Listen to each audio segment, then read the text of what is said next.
Mes frères et sœurs, on entend parler du coronavirus depuis plusieurs semaines. Et la panique est en train de monter crescendo. Jour après jour, on a des nouvelles informations, des nouvelles recommandations. Jusqu'à ce que la dernière nouvelle qui nous est parvenue, c'est que à partir de lundi prochain, les écoles sont fermées. L'État est en train de redoubler de vigilance concernant ce virus. Ahbab el-Karam, il faut impérativement mettre au point la position du musulman face à ce type d'épidémie, à ce type de virus. Sachez, mes frères et sœurs, que ce virus tout petit, qui ne se voit pas à l'œil nu, a causé la peur de la terre entière. De la terre entière. Et tout ça, ça nous montre quoi? Ça nous montre à quel point nous, les humains, nous sommes faibles. Nous qui aujourd'hui avons une médecine développée. Nous qui aujourd'hui avons beaucoup de connaissances. Allah tabaraka wa ta'ala, par ce virus, il nous rappelle vous n'avez eu que peu de science. Vous n'avez que peu de savoir. Mes chers frères, mes chères sœurs, Allah tabaraka wa ta'ala a envoyé ce virus. Et ce virus a causé la panique chez beaucoup de gens. Et quand il y a des catastrophes, quand il y a des épreuves qui nous tombent dessus, quand les bienfaits d'Allah subhanahu wa ta'ala disparaissent, quand l'épreuve s'intensifie, il faut impérativement se remettre en question. Pourquoi? Parce qu'Allah tabaraka wa ta'ala nous dit dans le Coran la corruption est apparue sur terre et en mer. Par quoi? Parce que les humains ont produit de leurs propres mains. C'est-à-dire qu'en réalité, les épreuves que nous vivons sont le résultat de nos actions, de notre relation avec Allah subhanahu wa ta'ala. Ali ibn Abi Talib radiyallahu anhu, 4e calife de l'islam, a dit Ma nazala bala'un illa bidhamb.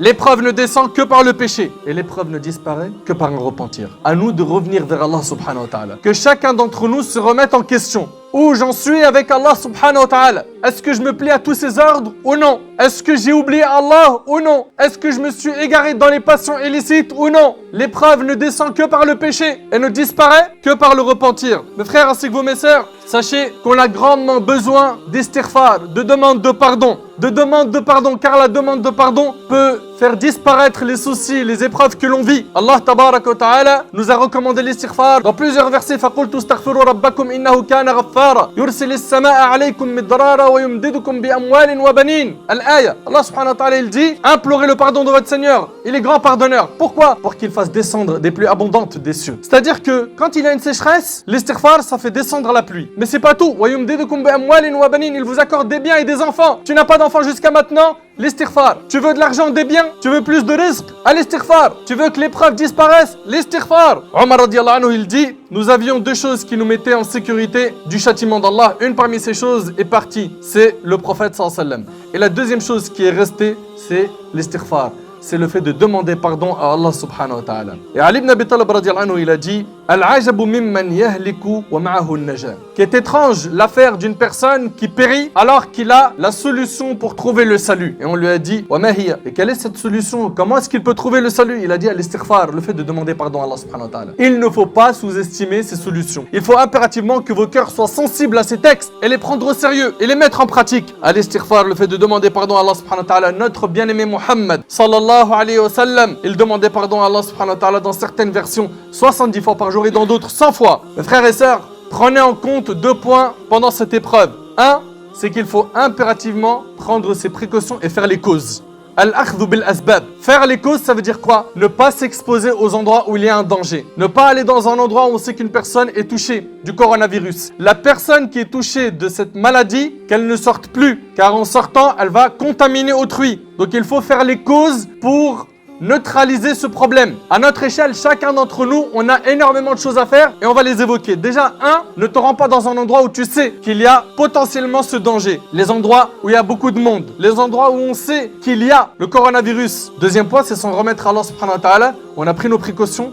Et bien, il va falloir placer son tawakkul ala Allah. Sa confiance, on la place pleinement en Allah subhanahu wa ta'ala. C'est-à-dire que si moi, j'ai fait toutes les causes qu'il y avait en ma possession et qu'ensuite je suis touché par cela, que j'accepte le qadar d'Allah, que j'accepte l'épreuve d'Allah et que je me convainc que c'est un bien pour moi. Que c'est un bien, parce que l'épreuve d'Allah subhanahu wa ta'ala peut être un bien pour la personne. Ça rapproche la personne d'Allah, ça l'éduque, ça lui fait pardonner ses péchés, ça l'élève en degré auprès d'Allah subhanahu wa ta'ala. Allah tabarak wa ta'ala a dit قُلْ لَن يُصِيبَنَا إِلَّا مَا كَتَبَ اللَّهُ لَنَا هُوَ مَوْلَانَا وَعَلَى اللَّهِ فَلْيَتَوَكَّلِ الْمُؤْمِنُونَ. Dit, il ne nous arrivera que ce qu'Allah nous a prescrit. Il est notre protecteur. C'est en Allah que les croyants doivent mettre leur confiance. D'un côté, on doit avoir une foi forte et de l'autre, on doit faire les causes. Devant une telle épidémie, certaines personnes seront placées en quarantaine. C'est-à-dire qu'ils n'ont plus le droit d'avoir de contact avec autrui. Pourquoi? Pour ne pas contaminer les autres. Ça sera une obligation pour eux de ne plus s'approcher des gens jusqu'à ce qu'Allah subhanahu wa ta'ala les guérisse de ce virus. Le prophète alayhi salatu wassalam, il y a un homme de la délégation de Thaqif, un homme lépreux qui est venu voir le prophète sallam. Le prophète sallam lui a envoyé un message lui disant: nous t'avons fait serment d'allégeance, retourne d'où tu viens, rapporté par Muslim. Ne te mélange pas aux gens, tu vas les contaminer. Ensuite, concernant les prières obligatoires, les prières de Jumu'ah, vous l'avez vu et vous l'avez entendu. Il y a beaucoup de mosquées par précaution qui ont préféré fermer leurs portes. Et ça, religieusement, c'est autorisé. Ibn Abbas, dans Sahih Muslim, il a dit à celui qui faisait l'adhan: fais le adhan. Et quand tu arrives à Hayya ala salah, Hayya ala falah, ne dis pas Hayya ala salah, c'est-à-dire venez à la prière, venez à la réussite. Non, mais dis sallu fi buyutikum, priez chez vous. Et les gens ont été étonnés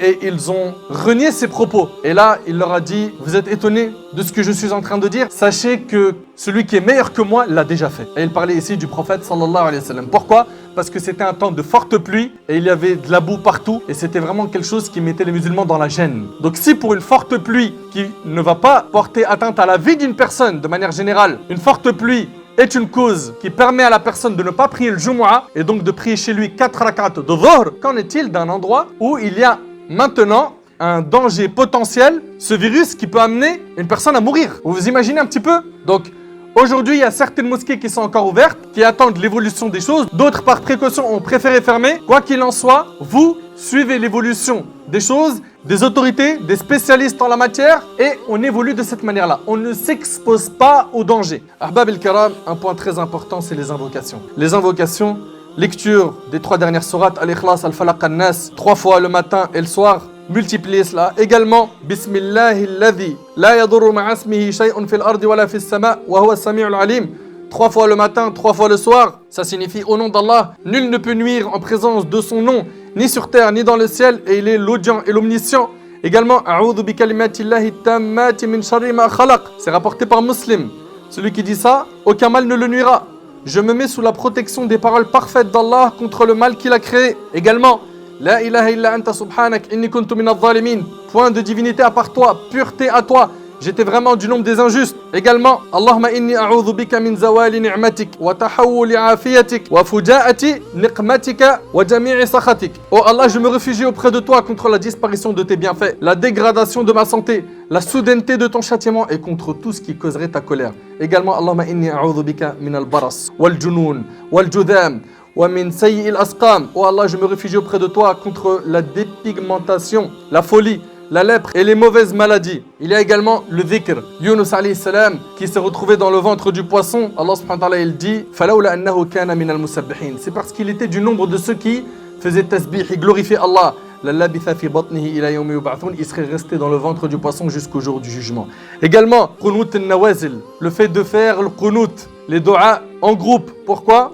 Pour qu'Allah subhanahu wa ta'ala fasse disparaître ces catastrophes. Le repentir, la droiture, se rappeler la mort, se rappeler qu'il y a pire que ce virus, le châtiment d'Allah subhanahu wa ta'ala. Après la mort, Ahbab el-Kiram, c'est très douloureux. Et rien que le moment où il y aura le tremblement de terre avant le jour du jugement, c'est un moment terrifiant. Que chacun d'entre nous pense à tout cela. Et quelques précautions très rapides. Quand tu éternues, fais attention à mettre ton coude devant ta bouche, se laver les mains régulièrement. Faites attention à ne pas vous exposer sans nécessité dans les endroits où il y a trop de monde. Ne pas serrer la main.